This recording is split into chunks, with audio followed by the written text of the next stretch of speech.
Tudo o que você aprendeu na escola sobre o início da humanidade pode ser uma mentira inventada para esconder a verdade. Os arqueólogos encontraram cidades enterradas que não deveriam existir e registros de reis que viveram por milhares de anos governando com mãos de ferro. A Bíblia chama esses seres de gigantes, mas a ciência moderna prefere ignorar os rastros de sangue e tecnologia que eles deixaram para trás. Hoje nós vamos quebrar o silêncio e revelar quem eram as inteligências superiores que construíram o mundo antes do dilúvio apagar suas pegadas, que estava aqui antes de ser completamente varrido pelo dilúvio. Muito antes de Jesus, a população humana começou a explodir em número e ocupou grandes territórios. Cidades e assentamentos cresciam, e com eles surgia uma nova ameaça. O texto de Gênesis descreve um evento específico. Seres chamados filhos de Deus olharam para as mulheres humanas e viram que eram bonitas. Eles não pediram permissão, nem fizeram acordos de casamento. Eles simplesmente desceram e tomaram para si todas as mulheres que escolheram. Dessa união, nasceram crianças diferentes. O texto original chama esses descendentes de Nefilins. A tradução mais comum para isso é gigantes, mas o sentido prático da palavra na época era os caídos ou os violentos. Eles cresceram e se tornaram a elite guerreira daquele mundo. Eram fisicamente mais fortes, dominavam o combate e impunham medo em quem olhasse para ele. Imagine viver em um vilarejo onde o líder local tem o dobro da sua força e vive 10 vezes mais que você. Ninguém conseguia desafiar esses homens. Eles eram os valentes da antiguidade, os homens de fama, mas essa fama foi construída com sangue. O relato diz que a terra se encheu de violência por causa dele. Onde eles governavam, a lei era a vontade deles. A humanidade achava que estava protegida por esses líderes poderosos, mas a realidade era brutal. O homem comum trabalhava, e esses governantes tomavam. A sociedade antiga virou um lugar onde o mais forte devorava o mais fraco. Mas, se a Bíblia diz que esses reis quase imortais e poderosos realmente existiram, deveria haver algum rastro deles fora dos textos sagrados. E, curiosamente, quando escavamos as ruínas da antiga Mesopotâmia, encontramos uma lista de reis que diz exatamente a mesma coisa. No Museu Ashmolean, em Oxford, existe um bloco de argila endurecida de 4 lados, coberto de escrita cuneiforme. Não é um livro de contos de fadas, nem uma peça de teatro. Para os antigos sumérios, aquilo era o documento administrativo mais importante de sua civilização. O texto começa com uma frase simples e direta, afirmando que a realeza desceu do céu. E logo abaixo começam os nomes. O primeiro rei, Alulim, governou por 28.800 anos. O segundo, Alaugar, ficou no trono por 36.000 anos. Para um historiador moderno, esses números parecem erros de cálculo ou pura mitologia. Mas, para o escriba que marcou aquele barro 4.000 anos atrás, isso era um fato histórico. Eles dividiam a história em 2 partes muito claras. O tempo depois do dilúvio, onde a vida era curta como a nossa, e o tempo antes dele, onde os reis eram praticamente imortais. Muitos tentam separar a Bíblia da história secular, mas aqui os 2 relatos concordam em um ponto perturbador. A biologia humana funcionava de forma diferente no mundo antigo. O texto de Gênesis 5 lista patriarcas vivendo 900 anos. Matusalém chegou aos 969. Adão viveu 930. Embora os números sumérios sejam muito maiores que os bíblicos, o padrão é idêntico. Havia uma era onde a morte demorava séculos para chegar. É possível que a contagem de tempo suméria usasse um sistema matemático diferente que inflou os números. Ou talvez eles estivessem divinizando seus líderes. Mas a Bíblia apresenta seus dados de forma seca, genealógica, como um registro de cartório. E isso gera uma implicação prática assustadora que raramente consideramos. Pense no que significa um governante que não morre. Se um homem vive por 9 séculos, ele não apenas acumula riqueza, ele acumula um nível de conhecimento técnico e científico que nenhum humano moderno consegue alcançar em 70 anos de vida. Não havia perda de informação. Um arquiteto ou um ferreiro tinha centenas de anos para aperfeiçoar sua arte. O conhecimento não precisava ser redescoberto a cada geração.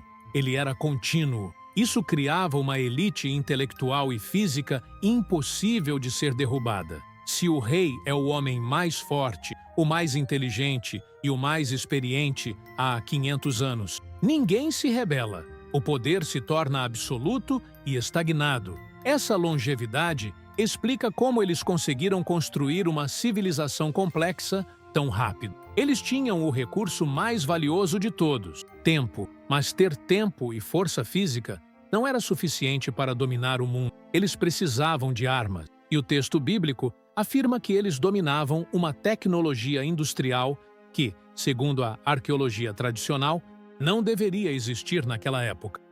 O texto de Gênesis 4 apresenta um homem chamado Tubal-Caim. Ele não é descrito como um caçador ou um líder religioso, mas como o mestre de todos os que forjavam ferramentas de bronze e ferro. Essa é uma das afirmações mais problemáticas e fascinantes de todo o relato bíblico. Segundo a cronologia oficial da história, a Idade do Ferro só começou por volta de 1200 a.C. Mas a Bíblia coloca a fundição de metais pesados milhares de anos antes, no coração do mundo pré-diluviano. Isso sugere que houve uma primeira era industrial que foi completamente apagada do registro histórico. Não estamos falando de alguém batendo cobre frio com uma pedra. Para forjar ferro, você precisa de fornalhas que atinjam mais de 1500 graus Celsius. Isso exige mineração organizada, conhecimento químico de ligas, carvão e foles. Tubal-Caim não era um artesão de fundo de quintal. Ele representava o nascimento da indústria bélica. A arqueologia convencional chama esse período de Idade da Pedra, onde humanos usavam sílex e ossos. Mas o relato bíblico descreve uma realidade paralela, onde uma linhagem específica tinha acesso a espadas, lanças e armaduras de metal. Isso muda completamente o cenário de sobrevivência. Se um grupo possui armas de ferro e o resto do mundo usa pedaços de madeira, não existe guerra, existe massacre. O pai de Tubal-Caim era Lameque, o homem famoso por seu poema sobre matar pessoas. É muito provável que a motivação para desenvolver essa tecnologia não fosse agrícola, mas militar.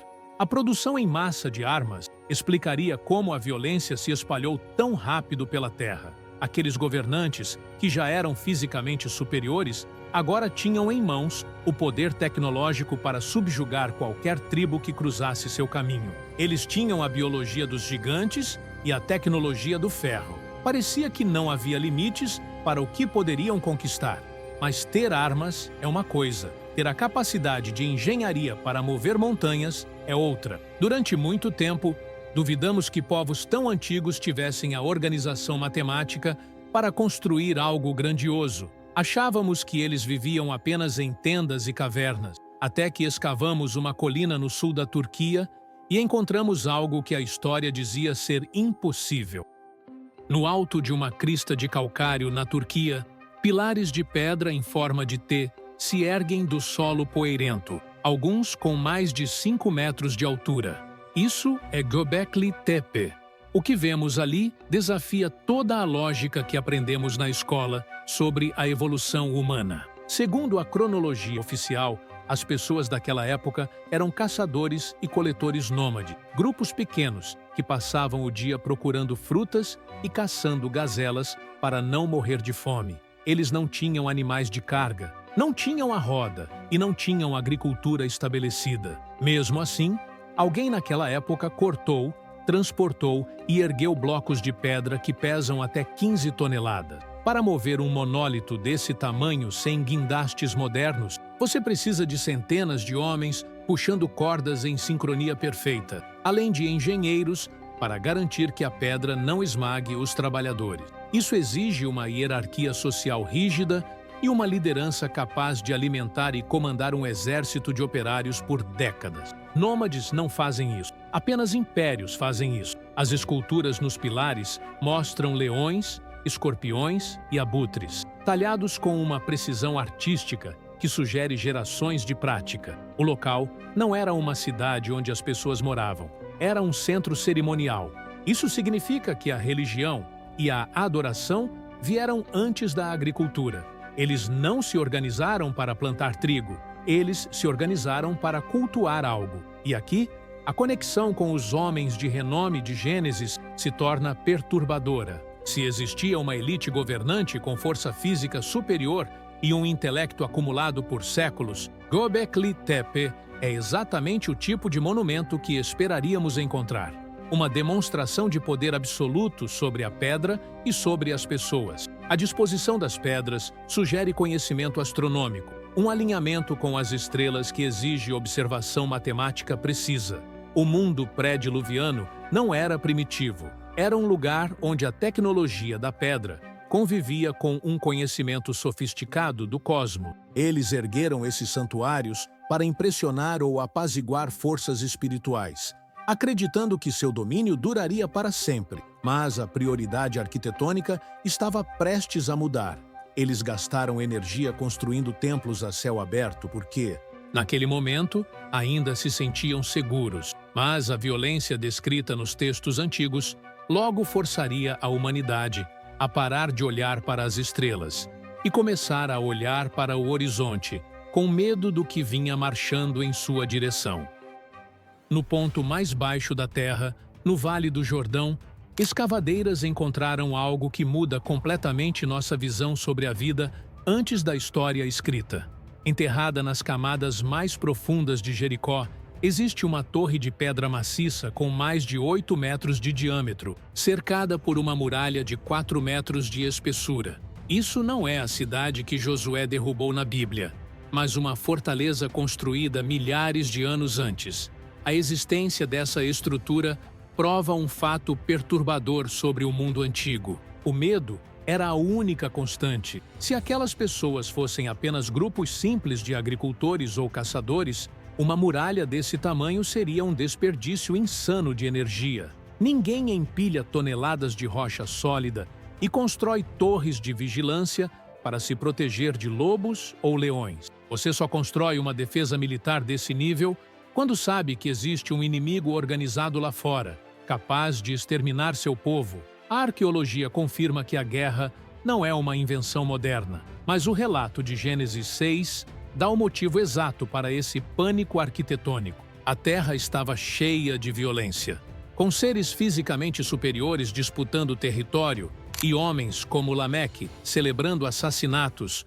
O mundo avulso se tornou inabitável. As pessoas não podiam mais viver em campo aberto. Isso transformou a rotina diária em um pesadelo logístico. Sair dos portões para buscar água ou colher trigo significava arriscar a vida. As cidades, que deveriam ser centros de convivência, tornaram-se bunkers superlotados. A Torre de Jericó tinha uma escadaria interna que permitia aos vigias subir rapidamente para o topo. Eles passavam os dias olhando para o horizonte, esperando a poeira que sinalizaria a chegada de um exército de gigantes ou de uma tribo rival armada com o ferro de Tubal-Caim. Se você acredita que essas pedras e ruínas contam a verdadeira história da humanidade que a Bíblia descreve, desça nos comentários agora e escreva a frase: "A história é real".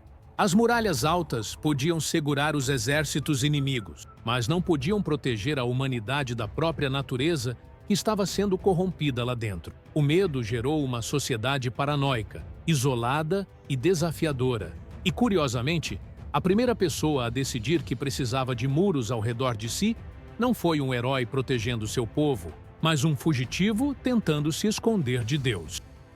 Caim foi para uma região chamada Nod, localizada ao leste do Éden, e ali tomou uma decisão que desafiava diretamente a sentença que havia recebido. O texto bíblico diz que ele estava condenado a ser um fugitivo e vagabundo na terra, alguém sem residência fixa. Mas a primeira coisa que ele fez ao chegar no exílio foi fincar raízes e construir uma cidade. Ele deu a esse lugar o nome de seu filho, Enoque. Isso é muito mais do que um detalhe geográfico. A fundação da primeira cidade registrada na história humana não foi um ato de celebração ou progresso natural. Foi um ato de defesa e rebelião. Caim carregava uma marca e vivia com medo constante de ser assassinado por quem o encontrasse. Portanto, é muito provável que essa cidade não fosse um centro comercial aberto, mas uma fortaleza fechada. O urbanismo, segundo essa narrativa, nasce da paranoia de um assassino que precisava de muros altos para se sentir seguro. Ao reunir sua família dentro dessas defesas, Caim criou um ambiente isolado, onde uma nova cultura poderia se desenvolver longe das regras naturais. Foi dentro desse sistema urbano que a humanidade começou a se especializar. O texto descreve os descendentes de Caim criando as bases da civilização como a conhecemos. Jabal organizou a pecuária em larga escala. Jubal criou instrumentos musicais como a harpa e a flauta. A cidade permitiu que o homem deixasse de gastar todo o seu tempo apenas sobrevivendo e começasse a criar cultura e arte. Parece o início de uma era de ouro, mas o contexto é sombrio. Todo esse avanço estava acontecendo dentro de uma linhagem marcada pela violência e pelo afastamento divino. A cidade protegia o corpo, mas isolava a consciência. O progresso técnico estava acelerado, mas a moralidade estava despencando. Eles estavam construindo um mundo onde o homem era a medida de todas as coisas e onde a força era a única autoridade real. Essa concentração de poder e gente em um só lugar criou um efeito estufa para o comportamento humano. O que começou com um assassinato por inveja no campo aberto estava prestes a evoluir para algo muito pior dentro das muralhas. A violência deixou de ser um acidente impulsivo e se transformou em algo calculado, celebrado e até transformado em poesia por um dos líderes dessa nova sociedade. Lameque convocou suas duas esposas, Ada e Zilá, para ouvir um pronunciamento oficial. Este ato, por si só, já era uma quebra radical da estrutura social que existia desde o início. Até aquele momento, o padrão registrado era monogâmico. Ao tomar duas mulheres, Lameque não estava apenas expandindo sua família, mas demonstrando poder e acumulação de recursos. Ele tratava pessoas como propriedades a serem colecionadas. Mas o discurso que ele fez para elas não foi sobre proteção ou prosperidade. Foi uma confissão de assassinato transformada em decreto de lei. O texto bíblico preserva suas palavras exatas, conhecidas historicamente como o Cântico da Espada. Ele admite abertamente ter matado um homem por tê-lo ferido e um jovem apenas por ter-lhe feito um machucado leve. A resposta dele a uma agressão física não foi defesa proporcional, foi extermínio total.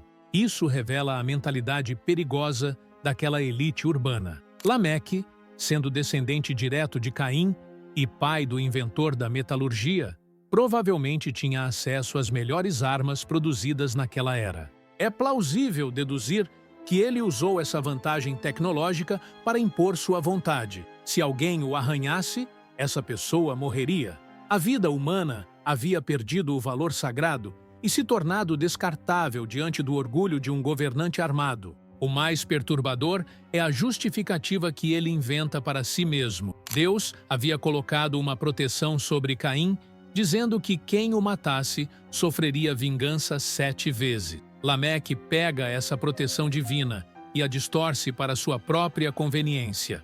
Ele declara que, se Caim seria vingado 7 vezes, ele, Lameque, seria vingado 77 vezes. Ele não esperava que Deus o protegesse. Ele acreditava que sua própria força e a violência de sua espada garantiam impunidade absoluta. A sociedade havia atingido o ápice da cultura com música, poesia e metalurgia, mas usava toda essa sofisticação para glorificar a brutalidade. A violência deixou de ser um crime escondido para se tornar um símbolo de status público. Não havia polícia, juízes ou tribunais humanos capazes de parar homens como ele. A terra estava literalmente cheia de violência, como descreve Gênesis 6, e o sangue derramado por essa tirania desenfreada estava saturando o solo. E segundo a crença antiga, o sangue inocente não desaparece na terra em silêncio. Ele clama, e esse clamor estava prestes a forçar a humanidade comum a buscar formas extremas e bizarras de sobrevivência para não ser exterminada. Nas planícies da Anatólia, as ruínas de Çatalhöyük revelam a resposta arquitetônica para esse mundo em colapso. Ali, não encontramos avenidas, praças públicas ou portões de entrada. As casas foram construídas coladas umas às outras, parede com parede, sem nenhum espaço entre elas. Para entrar em casa, você não usava uma porta no térreo. Você subia uma escada, caminhava pelos telhados dos vizinhos e descia por um buraco no teto. Isso transformou a cidade inteira em uma espécie de colmeia humana fechada. A circulação acontecia apenas lá em cima, longe do solo. Essa estrutura bizarra não era uma escolha estética, era uma estratégia de defesa extrema. Em um mundo governado pela lei de Lameque, onde qualquer desentendimento acabava em morte, ter ruas abertas era um convite para invasores. Ao eliminar o nível da rua, eles tornaram a cidade impenetrável para ataques rápidos. Se um inimigo quisesse entrar, teria que escalar as paredes externas e lutar nos telhados, onde os moradores tinham a vantagem da altura. A vida lá dentro era claustrofóbica. As famílias viviam, cozinhavam e dormiam em espaços apertados, com a fumaça das fogueiras escurecendo as paredes. Mas o detalhe mais perturbador sobre a vida em Çatalhöyük estava debaixo dos pés deles. Eles não enterravam seus mortos em cemitérios afastados. Eles cavavam o chão da própria sala, colocavam os corpos dos parentes em posição fetal e selavam o buraco com argila. As pessoas dormiam literalmente sobre os ossos de seus ancestrais. Essa proximidade com a morte sugere uma sociedade que não podia se dar ao luxo de sair para realizar funerais ou que tinha um apego desesperado à sua linhagem. Eles estavam entrincheirados. A violência externa forçou a humanidade a viver empilhada, sacrificando a privacidade e a higiene apenas para sobreviver mais um dia. Essa arquitetura do medo mostra que o terror descrito em Gênesis havia moldado a forma como as pessoas construíam e moravam. Eles achavam que, se fechassem todas as brechas e levantassem as escadas, estariam seguros contra os valentes e seus exércitos de ferro.